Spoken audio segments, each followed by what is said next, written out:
Hello everyone, welcome to all of you Elite English Club, and today for class 11th I brought chapter 1, The Portrait of a Lady, and the author of this chapter is Khushwant Singh. It is a short story and semi-autobiographical story. So let's start. First of all, we will know about something. Mr. Khushwant Singh. He was an Indian author, lawyer, diplomat, journalist, and politician. His experience in the 1947 partition of India inspired him to write Train to Pakistan in 1956, which became his most well-known novel. He got his education from GCU Student Centre Punjab University, Chandigarh Modern School, Barakhamba Road. He got Padma Bhushan and Padma Bhushan award. Now we will know the introduction of the chapter. The Portrait of a Lady is the story of the author. He describes his relationship with his grandmother over the years. He pens down her daily activities and how she evolved as a character as time passed by. He explains her appearance, which helps create an image in the reader's mind. Now we will see summary. The chapter Portrait of a Lady is the story of the author and his grandmother. She was an old woman with a wrinkled face. The author had always seen her like this for the past 20 years. She appeared to be so old that he could not imagine her being young and pretty. Someone who had a husband. She was short, fat, and slightly bent. The author had seen his grandfather's portrait, an old man with a turban and a long white beard covering his chest. To the author, his grandfather did not seem like a man who could have a wife and children, but someone who could have lots of grandchildren. His grandmother used to move around the house in spotless white with her one hand resting on her waist and her other hand counting the beads of a rosary. In the initial days, the author and his grandmother had a good relationship. She used to wake up him and get him ready for school. She used to pack the things required by him for the day and walked him to school every day. She used to visit the temple that was attached to the school.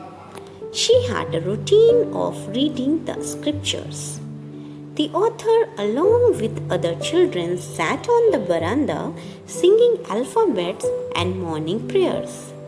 They both used to come back home together, with stray dogs roaming around them as his grandmother would carry the stale chapatis to feed them. Soon the parents of the author, who went to the city to settle in and call them, as they reached the city, his relationship with his grandmother took a turn. Though they shared the room, their bond grew apart. He started going to an English medium school. She no longer accompanied him to his school now, and there were no longer stray dogs who roamed around them while walking back home. She, however, used to ask him about his day and what he had learned. She did not understand anything, as everything was in another language which she could not understand. She did not approve of the new syllabus that he was studying because she thought that they did not teach him about God and the scriptures. They saw less of each other. As the days passed, he grew older and soon went to the university. He had his own room, and this made their relationship sour she stopped talking to everyone and spent her whole day sitting at her spinning wheel, reciting prayers and moving beads of the rosary with one hand. However, she loved feeding sparrows in the veranda at dawn. Breaking bread into pieces and feeding into the birds was her daily routine. The birds would sit on her legs, her head, some even on the shoulders. Soon, the author decided to go abroad for further studies. She came to the railway station to leave him off. She was not sentimental, continuously recited her prayers, her mind lost in the prayers, and she kissed him on the forehead.